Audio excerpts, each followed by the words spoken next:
Pun niku masalah ayat yang pertama yang dialami oleh Maurice Bekel sehingga dia menjadi masuk Islam karena informasi Quran itu luar biasa. Nah seperti gini tidak pernah dibicarakan oleh orang Muslim karena orang Muslim langsung percaya masalahnya.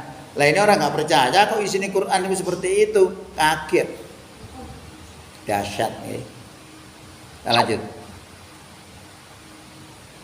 Sekarang nomor 2 adalah Jacques Yves Cousteau. Ini juga masuk Islam. Penemuannya dia masuk Islam itu karena dia sebagai penyelam. Ya, di lautan terdalam dia menemukan Islam. Ya. Master Jacques ini adalah seorang ahli oceanographer dan ahli selam terkemuka dari Prancis yang lahir tahun 1910. Nah, sepanjang hidupnya dia menghabiskan waktu dengan menyelam ke berbagai dasar samudra di seantero dunia. Penggawaannya nyelam nang dasar laut. Dan membuat film dokumenter tentang keindahan alam dasar laut untuk ditonton oleh seluruh dunia melalui stasiun TV Discovery Channel. Ini ceritanya wong ahli selam. Kok bisa menemukan Islam ya apa ceritanya?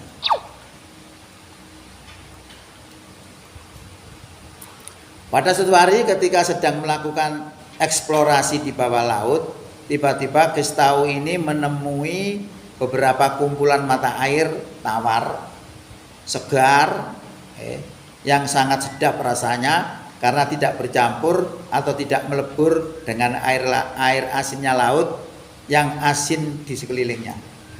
Jadi menemukan sekelompok air tawar gak bercampur dengan air asin. Kaget ini. Jadi panjangan jangan kira air laut itu kemudian ono kali teko air anyep kan itu tidak bersenyawa. Nanti diterangkan oleh Allah dalam Quran. Itu ada dinding yang membatasi sehingga dia tidak bisa bercampur. Lah ini ditemukan oleh Cousteau ini di dasar laut.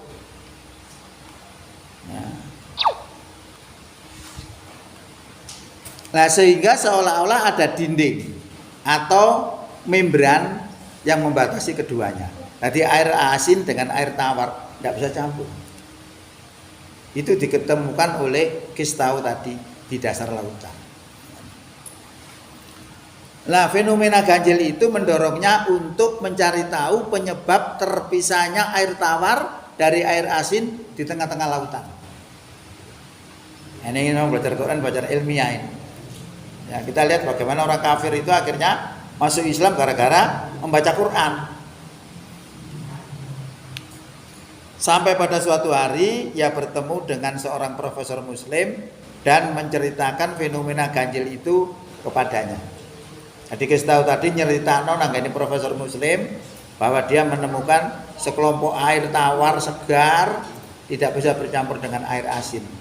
Ini ditanyakan kepada profesor yang muslim tadi. Nah, profesor tersebut lalu teringat ayat Al-Quran tentang bertemunya dua lautan. Surat Ar-Rahman ayat 19 sampai 20 yang sering diidentikan dengan terusan Suez. Ayatnya bunyi gini. Marojal bakhroini yaltaqiyan bainahuma yar barzakhul la yabghiyan. Artinya kan dia membiarkan dua lautan mengalir, yang keduanya kemudian bertemu. Antara keduanya ada batas yang tidak dilampaui oleh masing-masing. Quran memberikan informasi. Jadi ada pertemuan dua lautan itu, tawar dan asin, tidak bisa bertemu, ya, tidak bisa melampaui masing-masing, tidak bisa. Kemudian dibacakan lagi surat 25 ayat 53. Ini bunyi terjemahnya. Dan dialah yang membiarkan dua laut, maksudnya dua laut itu air tawar dan air asin, mengalir berdampingan, yang ini tawar lagi segar dan yang lain asin lagi pahit. Dan dia jadikan antara keduanya dinding dan batas yang menghalanginya. Informasi Quran. Terpesona lah Master kasih tahu tadi, mendengar ayat-ayat Quran itu tadi. Melebihi apa? Terpesonanya melebihi kekagumannya melihat keajaiban pemandangan yang pernah dilihatnya di lautan yang dalam. Di lautan dalam itu pemandangannya hebat mungkin. Tapi setelah mendengar ayat ini lebih kagum. Ternyata diterangkan oleh Quran. Air tawar dan air asin dibahas. Ternyata memang ada campur. Memang ada batas dinding. Ya, Kestau pun berkata bahwa Al-Quran memang sesungguhnya kitab suci yang berisi firman Allah yang seluruh kandungannya mutlak benar. Tak lama Mr. Kestau ini akhirnya apa? Memeluk Islam. Sudah 2 orang profesor, doktor masuk Islam. Gara-gara apa? Mendengar firman Allah. Cocok dengan iptek. Ini artinya apa? Ini saya sampaikan ini tujuannya supaya kita lebih mantap. Kalau orang kafir aja percayanya begitu, apalagi kita gitu. Harus lebih mantap kepercayaan kita kepada Quran ini. Nah ini penunjang bahwa kita dengan Quran itu tidak ragu-ragu lagi. Yang nomor 3 adalah Dmitry Bolikov. Dmitry Bolikov ini meyakini bahwa matahari nanti akan terbit dari barat. Ini keilmuan ya. Jadi ya, berdasarkan penelitiannya, matahari nanti tidak terbit dari timur tapi dari barat. Wah, luar biasa ini. Sebagai seorang ahli fisika asal Ukraina, Dmitry Bolikov ini mengatakan bahwa pintu masuk ke Islam baginya adalah fisika.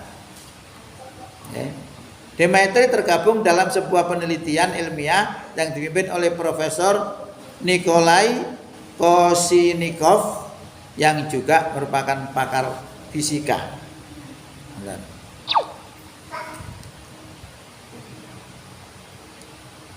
Nah, teori yang dikemukakan oleh Profesor Kosinov ini merupakan teori yang paling baru dan paling berani dalam menafsirkan fenomena perputaran bumi pada porosnya. Nah, kelompok peneliti ini merancang sebuah sampel berupa bola yang diisi penuh dengan papan tipis dari logam yang dilelehkan. Ditempatkan pada badan bermagnet yang berbentuk dari elektroda yang saling berlawanan arus. Ini eksperimennya. Nah, ketika arus listrik berjalan pada 2 elektroda tersebut, maka menimbulkan gaya magnet. Dan bola yang dipenuhi papan tipis tadi dari logam tersebut mulai berputar pada porosnya. Jadi setelah dialiri listrik, bola tadi berputar, ada porosnya, persis bumi. Nah, fenomena ini dinamakan gerak integral elektromagnodinamika. Gerak ini pada substansinya menjadi aktivitas perputaran bumi pada porosnya. Makanya bumi itu kan ada poros, ada sumbunya. Kok bisa berputar? Karena ada magnet. Nah, magnetnya itu dari bumi. Nah, dia mengadakan percobaan itu persis. Makanya dia bisa menafsirkan nanti matahari itu akan terbit dari barat, bukan dari timur lagi. Nah, pada tingkat realita di alam ini, daya matahari merupakan kekuatan penggerak yang bisa melahirkan area magnet yang bisa mendorong bumi untuk berputar pada porosnya. Dari bumi itu ada porosnya karena dialiri oleh magnet yang bersumber dari matahari, akhirnya berputar. Nah, akhirnya orang-orang itu kan yang membuat seperti dinamo, kipas, semua ada magnetnya itu. Kalau dikasih aliran listrik, keluar magnet lalu berputar. Hampir sama. Kemudian gerak perputaran bumi ini dalam hal cepat atau lambatnya seiring dengan daya intensitas daya matahari.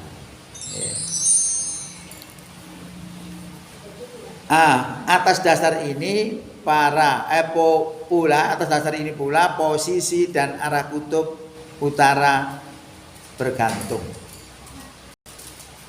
Telah diadakan penelitian bahwa kutub magnet bumi hingga tahun 1970 itu ternyata sudah bergerak dengan kecepatan tidak lebih dari 10 km dalam setahun. Tahun 70. Akan tetapi pada tahun-tahun terakhir ini kecepatan tersebut bertambah menjadi 40 km dalam setahun.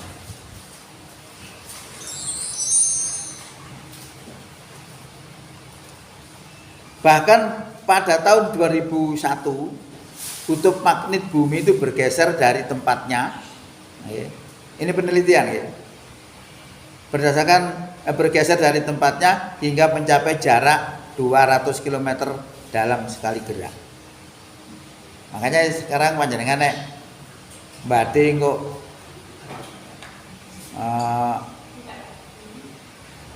kemarau itu bulan sekian sampai sekian. Musim penghujan itu bulan sekian sampai sekian. Gak iso pas. Nah dulu waktu saya kecil itu pas. Sekarang nggak bisa. Karena apa? Sudah bergeser bumi ini. Ya, bergeser melenceng dari porosnya ini akhirnya berpindah. Porosnya bisa berpindah, yang kutub utara bisa pindah kutub selatan. Ini sekarang dalam perjalanan. Makanya sekarang itu sulit. Ono rendeng dulu suet. Mari ono pelas hilang, panas. Kalau dulu bisa dihitung. Setahun ono 2 musim, rendeng sampai ketiga. Ini kita sakit diprediksi angel. Soalnya ini bumi pun bergerak. Tahun 2001 ini bergeraknya sudah 200 km dalam sekali gerak.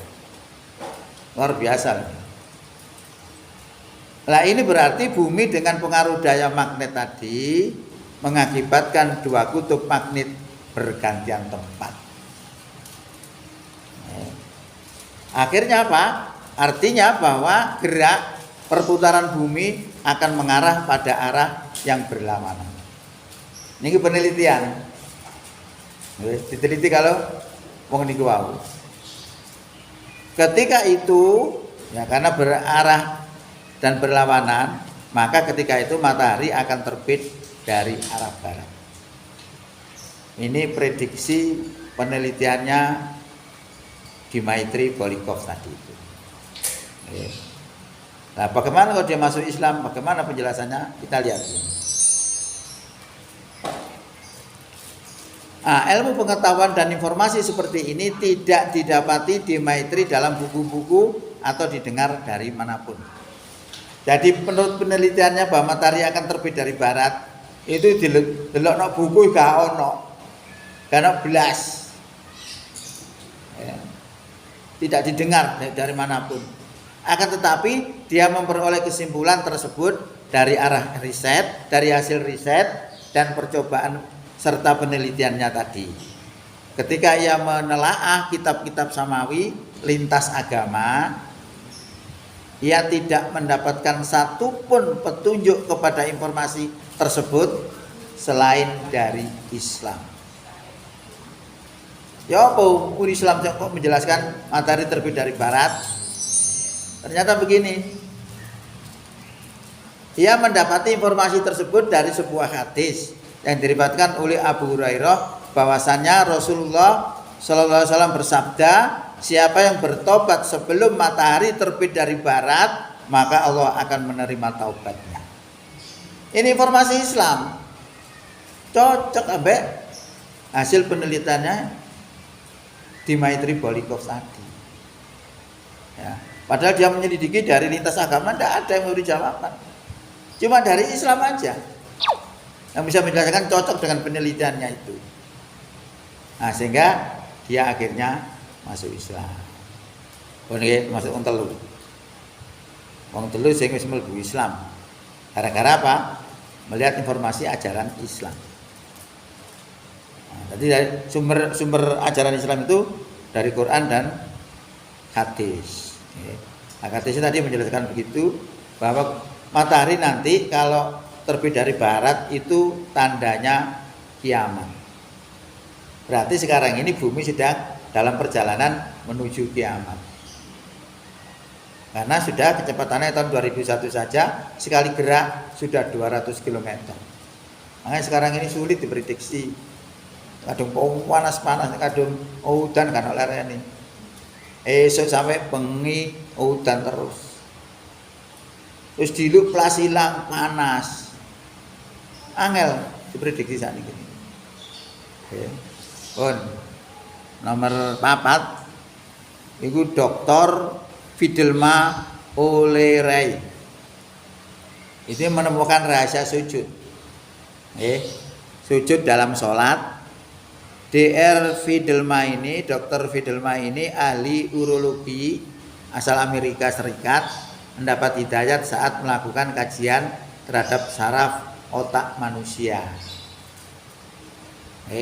Ketika melakukan penelitian, ia menemukan beberapa urat saraf di dalam otak manusia yang tidak dimasuki oleh darah.